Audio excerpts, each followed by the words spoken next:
my community. If it's your first time, welcome. And if you're returning, welcome back.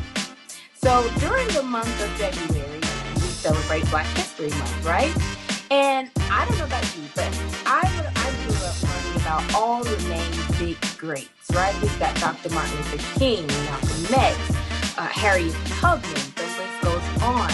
But it inspired me as I got older to learn that there were amazing individuals in our Black community who attributed to our Black history, but did not gain or receive the notoriety that they deserved.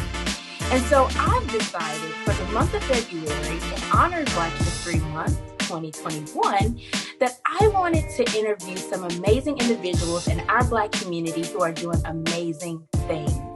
And I don't know about you, but when I see individuals who are making great strides and they're growing businesses and doing great things, I have a million questions I want to ask. I want to know, how did they do it? What challenges did they face? How did they overcome it?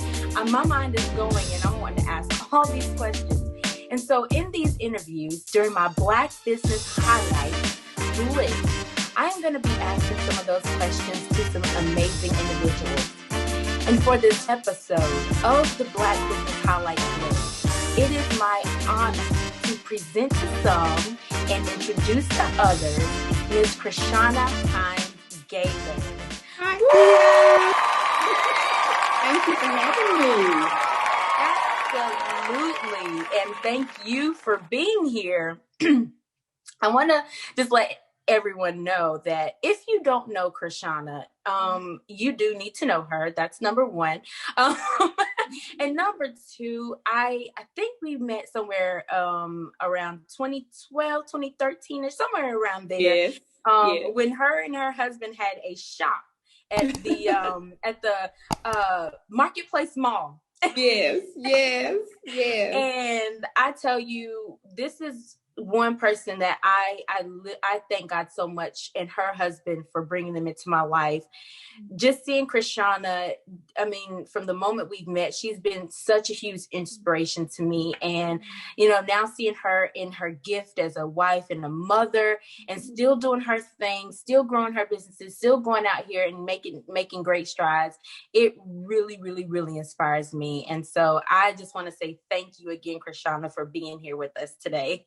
My pleasure. I feel the exact same way. Thank you, Dia. You're welcome. And so, Krishauna, what I would like to ask you, if you would like to, is if you'd like to tell us a little bit more about yourself and tell us about your business. All right. Well, I'm Dr. Krishauna Hines-Gaither. I go by Krishauna. And I've been in education for about 2 decades. So I started my career as a Spanish professor, teaching at community college, Forsyth Technical Community College. Okay. I also taught at Parkland High School, and then I taught at Salem College for 13 years.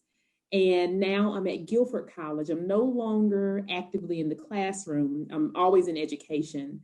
But right now, I am the Associate Vice President for Diversity, Equity, and Inclusion at Guilford College. And in my last couple of years at Salem College, I also had a similar role as a Director of Diversity, Equity, and Inclusion at Salem College. Recently, I actually started my own business, a consulting company. So I started this work of consulting probably about 15 years ago. And at one point, I was traveling extensively, doing consulting work and helping teachers to learn how to reach their diverse students and how to incorporate diversity into their classrooms and into their lessons. And I was traveling all over doing that about 15 years ago. I went back to school for my PhD, and it became just too much for me. I had a full-time job, and then I was teaching part-time at A&T in Winston-Salem State. And then I was traveling all over doing consulting work. Something had to go. So I decided that I would relinquish my consulting work, and I would also stop doing my adjunct work. I really enjoyed adjunct teaching at a part-time, because Salem College, which is my alma mater as well, is a predominantly white institution. Of course, Winston-Salem State and A&T are HBCUs, or historically Black colleges and universities. And so that allowed me, kind of navigating life between the predominantly white institution and historically Black institutions, I got to really just, experience my role in very different ways, and just experience cultures that were very distinct, that were very unique. I loved both of them. And so that was kind of, part of my just, the essence of being an educator was getting to educate all students. I couldn't educate all students at either one of those institutions, but putting them together, it just created such a culture that I appreciated, that I loved. So it's a hard decision for me to stop doing my adjunct work. But at the same time, I had to be healthy and I had to take care of myself. So I stopped teaching part-time. And so that just left me with my full-time job and also my PhD work. That also got to be a bit much. And so I ended up taking a sabbatical from work just to finish my dissertation. And so I took about a year off from working just to finish my dissertation. And it was the best decision that I ever made. And then from there, after I finished my PhD, I started picking up consulting work a little bit more. And so I was helping mainly colleges and universities and teachers to just reach their diversity and inclusion goals. I would say maybe about 5 years ago, I started to have more companies to reach out to me outside of academia. So I had, all sorts of companies and organizations, nonprofits. And that's how I kind of got into that market. They heard about me from the education sector, and then it just branched out to the business sector. And I decided to just formalize it because I was doing the work, but I didn't have my LLC. I hadn't done the paperwork. I was just kind of doing it. And I decided very recently that it was time for me to actually get this process going. That is amazing. So many questions are going through my mind. I'm trying to note, okay, I want to ask them all. So I think one of the first things that I would like to find out about is when you started doing the consulting in the beginning, when you said that you were like running all over the place and everything, were you just doing this, just as a hobby? Was it like an actual job, like a position you held? How did you actually get into that consulting in the beginning? That's a great question. So it was not for pay. It was rare that I was paid for my work in the early days. So 15 years ago, it was very rare that I was paid. I still remember the first two businesses that actually paid me. One was a church, and it was Emmanuel Baptist Church here in Winston-Salem, where the pastor was Reverend Mendez. And he paid me $200 to come and speak to the youth of his church about diversity. And so I did that. And then Wake Forest University invited me. They also paid me $200. So that shows you what my going rate was. But it was something. And I had been doing it free for so long that I'll never forget that it was Wake Forest and Emmanuel Baptist Church, the first people that paid me. But by and large, so the way that I became known was through conferences. And so I would attend professional conferences. Every organization has a conference. So the banking has an annual conference. Every institution has a conference. And I would attend teachers' conferences. I would present on diversity and specifically on African American students. And so I taught languages, so Spanish, also spoke French, and I was teaching Spanish teachers, how do you better engage your African American students? And it's not the student that's the issue. It's the way that we approach teaching and learning that's the problem.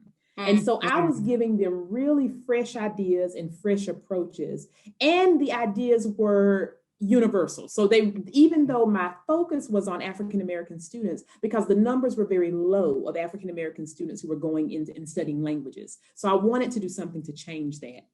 The numbers were low, but the skills that I was giving these teachers and leaders, they could work for any child, for any student. And so I became known. And in those days, 15, 20 years ago, I would be the only person at every conference, teachers' conference, that would be talking about that issue. Very few people, especially in the field of foreign or world languages, were talking about diversity. And so I became very well known as kind of that go-to person who's always the one presenting on this. And then people started inviting me to their schools, to their conferences. And like I said, sometimes I would be paid, but it was rare that I was paid. At one point, I believe it was, I've forgotten the year now. I believe it may have been 2008. I got a call from Texas.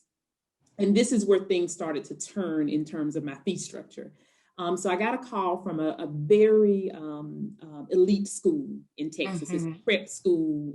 So a lot of their students go on to very Ivy League colleges and things like that. So they called me and they said, we saw one of your presentations at one of these conferences, and we would love for you to come to Texas and speak to our students. And I said, sure. And they said, our speaker last year was Tony Plano, I believe was the name. Tony Plano is the father in Ugly Betty. And so you've seen that TV program, father of Ugly Betty. And so that was my first moment that I realized that I was about to share a stage. And at this time, Ugly Betty show was huge, I realized I was about to share, I was going to, come right after Tony Plano. And I just couldn't believe that I was about to share the stage with this, great actor. And so they, offered me, thousands of dollars to come there and to speak. And that was, and the fee that I gave them, it was in the thousands, but the fee that I gave them was still very low. And they said, they didn't tell me what they had paid Tony Plano, but they made it clear that they were very surprised that my fee was so low. Wow. Coming from $200, and for me to utter several thousand dollars out of my mouth, that was a feat for me. But yet they gave me a glimpse into something when they showed me you could have gotten so much more. Wow. And at that time, it really, and even now, money was not my primary. I was doing this because I was talking about something that no one else was talking about. And I wanted to give teachers and schools the tools that they needed to be able to reach our children. Oh my gosh. That is, I'm just getting so inspired listening to this story, because I know that you speak like 5 different languages, 6 different languages, that you are an educator, that you educate on diversity. But all of this I did not know. And so this is really amazing to me. And one of the things that I heard out of what you were saying, whenever you were talking about the $200, one of the thoughts that came into my mind was, despise not the days of humble beginnings, because you never know what that thing is that is like a treasure inside of you that you're doing, because like you said, because I love it, because this is just what I like to do. Right. What it can turn into. And that's then exactly right. To get on a stage and to be put in a position where you realize what your worth is, I think is amazing. Absolutely. Because it's like sometimes we can do that to our own selves, is that we kind of we don't know our own value, and so we kind of suppress and downplay our own skills and things like that until we're put in a position to understand what our value is. And so I think that's amazing. And so one of the other questions that come to my mind is, so you, like you were talking about, you were doing something that you were talking about something that no one else was talking about. How did you get into this work of wanting to educate others about diversity? Like, how did that become a passion, or was it just something that was just inside of you? It was really, Dia, by default, I would say. So when I got my bachelor's degree in Spanish from Salem College, well, I'll even start before that. I started at Forsyth Technical Community College. So I started with an associate's degree. And I had a mentor who was a white woman, and we're still very, very close to this day. I talked to her just last week. And that was 25 years ago. And so I had a white woman Spanish teacher who took me under her wing, helped me to go abroad. She helped me to find scholarships so that I could go abroad because my family could not afford it. And I went to Mexico for a whole summer and lived there. Wow. And she helped me to get my first passport. And she was an amazing mentor. Susan Keener is her name. She was an amazing mentor. After that, I went to Salem College and I got my bachelor's degree. I met several wonderful mentors there as well, who just shepherded me. One of my Spanish teachers was a woman from Argentina. And she said, when I heard you speak Spanish, I assumed that you were Latina. And that meant so much to me that this was a Latina woman who could being Latina. Wow. My Spanish was that good. And sometimes we don't see in ourselves what other people see. So it meant a lot. And there was a man there. I just had so many wonderful men. There was and I'm mentioning race for a particular reason because it matters. There was a white woman, Catherine Bowers, and she was my Spanish teacher as well at Salem College. And she said, one day you will be my colleague. One day you will be my colleague. We will work together. I know that we will. I ended up, and there was another gentleman, a white man, Gary Youngquist, who said something very similar to me. I ended up coming back to Salem College and becoming a professor there. And I had the exact same office of the woman who had told me. She had gone on to retire. But I ended up occupying her office, So it's amazing the way these stories happen. But I mentioned their races because notice I never mentioned a Black person. I did not mention a Black language teacher. And so I now have a PhD and I have never had a Black or African-American ever. And so even though I had some amazing mentors of all shades, I never saw anyone in the classroom who looked like me. And although I can tell you stories of amazing mentors, like I just did, I had many more who doubted my ability, who talked down to me, who took one look at this little Black girl in these very elite schools and felt like I didn't belong there, felt like I hadn't earned my position there, felt like I could not do the work on par with my counterparts. And I had many more stories of people having a deficit mindset of what I could not do as opposed to what I could do. Dia, I never wanted another child to experience what I experienced. And but I thank God for those wonderful lights that I had with mentors because I took pieces of each one of them and I embodied that in who I became as an educator. And I was determined that if you paid me nothing, if I never made a dime, I was going to start shifting the mentalities of teachers and educators and institutions so that they will see our students as students who are fully capable. Who can win, who have everything within them to be able to succeed. But oftentimes when students did not succeed, teachers and institutions would blame their communities, their parents, but they would never turn the mirror on themselves. And that's what I began to do with my work. I turned that mirror, back on the educator, on the institutions. Of course, responsibility lies with the student and parents and community, all these things as well, but not solely. And so that's the way that I started doing this work. I wanted to assist people with providing a space, especially for Black and Brown children, that I didn't feel that I had received in many spaces.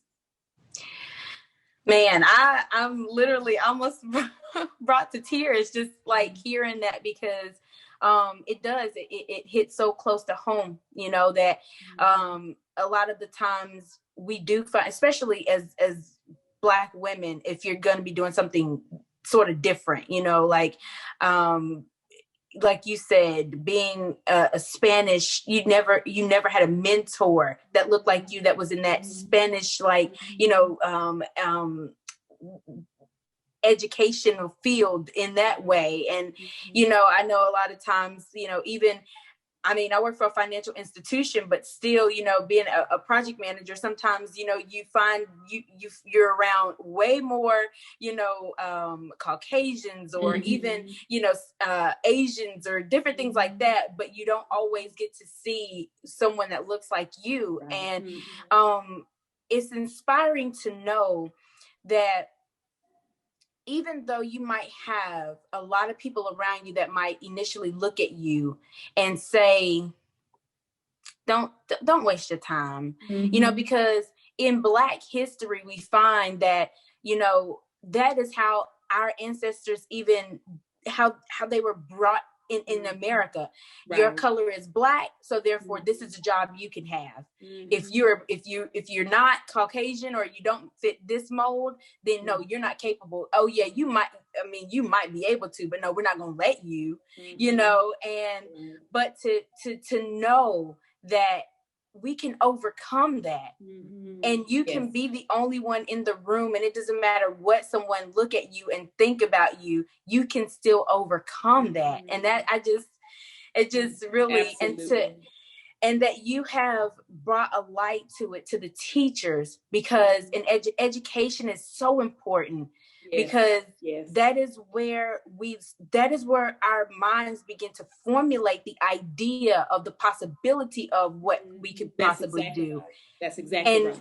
If the very person who is supposed to be educating you is already telling you what you can't do, then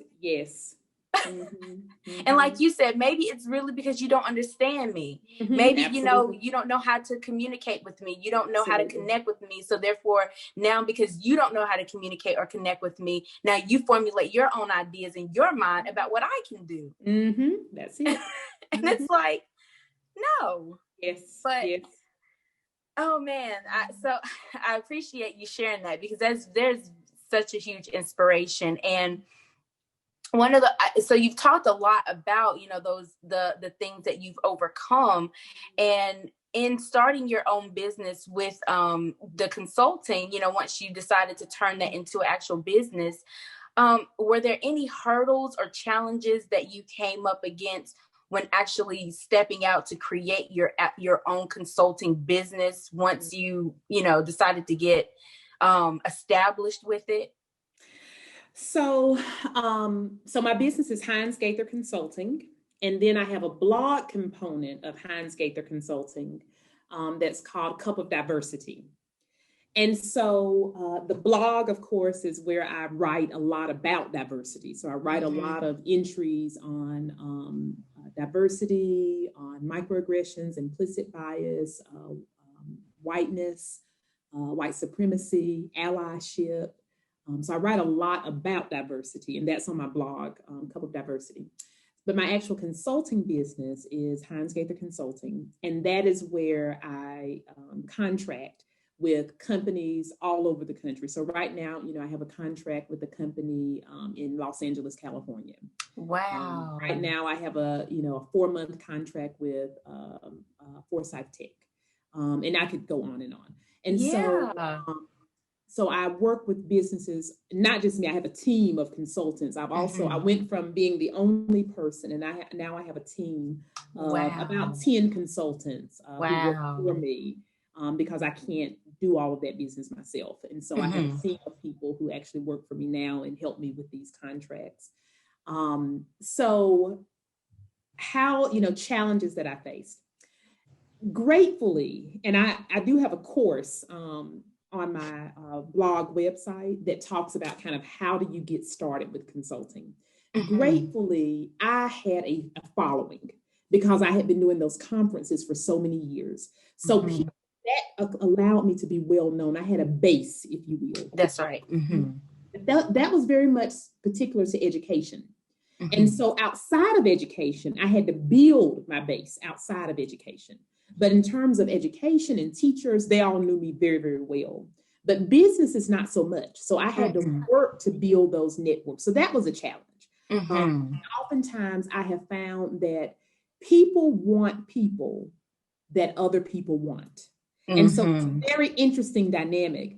So if I had, even if it was in education, if Wake Forest was a client, and I then could say, okay, Wake Forest, can I have a testimonial of how you appreciated my services? Then I would use that as leverage. And then I would send out a card and put that testimonial from a company like West Point or Wake Forest. You know, even though they were mostly schools, I had some extremely elite schools that I had. And so I was able to send those out with those words, and people want people that other people want. And so I found just the name recognition alone of the institutions with whom I had worked, that allowed me to get in the door. Now, it wasn't enough to keep me there, but it certainly allowed me to get in the door. And on my end, another challenge was I had to expand my knowledge base. So I knew how to teach. I had won Teacher of the Year with the Foreign Language Association of North Carolina. They had recognized my excellence in teaching. I was Teacher of the Year at Salem College. Every organization I was a part of, I was Teacher of the Year. I was an excellent teacher, and I knew how to teach. But I had never worked in corporate America. And now I have clients in corporate America. And the rhythm was different. The focus was different. The culture was different. And so I spent a lot of time with people who worked in corporate America, educating myself. I started reading business journals. But before I was reading a lot of educational journals. Well, now I had to start reading business journals to understand, how does the banking industry work? I have no idea. How does this corporation work? I had to learn those skills and those tools. And then I would say the third challenge that I had was social media. That was one of the biggest. I was not on social media until about 3 or 4 months ago. And so I was terrified of social media. I had never been on social media. And honestly, I was doing just fine without social media. But I went on a cruise with Jen Barber and Precious Harris, some girlfriends of ours. I went on a cruise. Great girls. Wonderful people. I went on a cruise with those ladies, and it was life-changing. It was in December of last year, a year before last. I'm sorry, so this was a year ago. December, year before last. December, I'm sorry, of 2019. Okay. And so we were talking about business, and I was telling them how, I have so much business. It's going so great. Everything is wonderful. And you have to thank God for friends who will tell you the truth. Because Precious looked at me and she said, Krishauna, you may be doing well, but if you are not on social media, you will be left behind. You will be left behind. Wow. And those words stuck with me. They stuck with me. But I didn't know how to. And for people who've been on social media all of their lives, this may sound very strange to you. Hey, I get it. It may sound really strange to you that this could actually be someone's challenge, but the learning curve in my 40s of starting to get on social media, the learning curve was steep. And so here comes Jen Barber. Jen Barber starts reading my blog. She starts reading, the things that I'm posting and the work that I'm doing. Because I had a website. I did have a website. So she's looking at these things. And Jen Barber says to me, Krishauna, the world needs to know what you have to offer. And I thought my scope was pretty good, but she said, you could go so much further. Jen Barber didn't wait for me. She set up my Twitter page for me. Wow. She set up my Facebook page for me. She did these things for me. She said, okay, you pick your password. I'm setting these things up for you. Wow. She set them up for me. She said, send me your pictures, and I'm putting your pictures up. She built the page. Send me some quotes, and I'm putting some quotes up. I sent her the information. I looked up one day, and Jen Barber had set everything up for me. Wow. Didn't charge me a dime. She said, the world needs to hear what you have to say. Dia, I've only been on social media for just a few months. Before I got on social media, I was the only person. So, in January of this year, we're in the month of, what month is this now? January. Okay, so a year ago, I was the only one working. Well, we're in February. Yes. A year ago, I was the only one working in my business, and I was doing fine. Within just a few months of being on social media, I had to hire 10 people to help me. Wow. That is how much the business scaled just hitting social media. I could not keep up with the demand. I had to hire 10 people to help me. And so those ladies, they were on to something. They knew what they were talking about. It was a game changer. It changed everything. And from there, I set up my personal, because Jen set up my business Facebook page. I set up my personal Facebook page, and I set up my business Instagram page and my business Pinterest page. So I once Jen and she would have 2-hour sessions with me and just show me how you post and how you invite friends and things that are just innate to people who've been on those systems for a long time. Mm-hmm. It was a big learning curve for me, but it changed everything in terms of my business in a very short period of time. Wow. Now, you know what you just said is that really is important, because you would think that everybody knows about social media. And I can even say for myself, I'm not even big on social media. I have a lot to learn even myself, because before starting this YouTube channel, I was just on Facebook, and I really wasn't even very active on Facebook. I was just there. I was just like, okay. And so, but it's amazing how little time it took. And what's amazing is that when they said that to you, when Precious said what she said to you, and then Jen decided to go and make those, you didn't buck them on it. You weren't like offended, and then, like, well, I'm doing fine, I'm doing well, but you listened, you know, and out of, as you were talking, I'm hearing certain things that you're saying, and building relationships is one, educating yourself. And even though you might know a lot about your market, if you're going to expand, you need to learn more about the other markets. That's right. And so education is key. And then being willing to accept feedback from other people and not being offended by that feedback. You summarized that beautifully, Dia. That's the formula. These are the things that I teach about in the course that I have. You're absolutely right. That's the formula. Absolutely. Mm-hmm. And that's, a huge reason why I wanted to, take this opportunity to have these interviews, because I feel like there are people out there, especially, in our Black community, who they're really trying hard, to get, start that business, or, go after that dream that they have, but they keep running into hurdles and, things that just keep them from being able to move forward. And I feel like if they hear individuals who have sort of kind of peaked over that hurdle spot, and they're starting to soar, or they have soared, but to hear, I didn't start here, but I worked my way up to here, and you can too.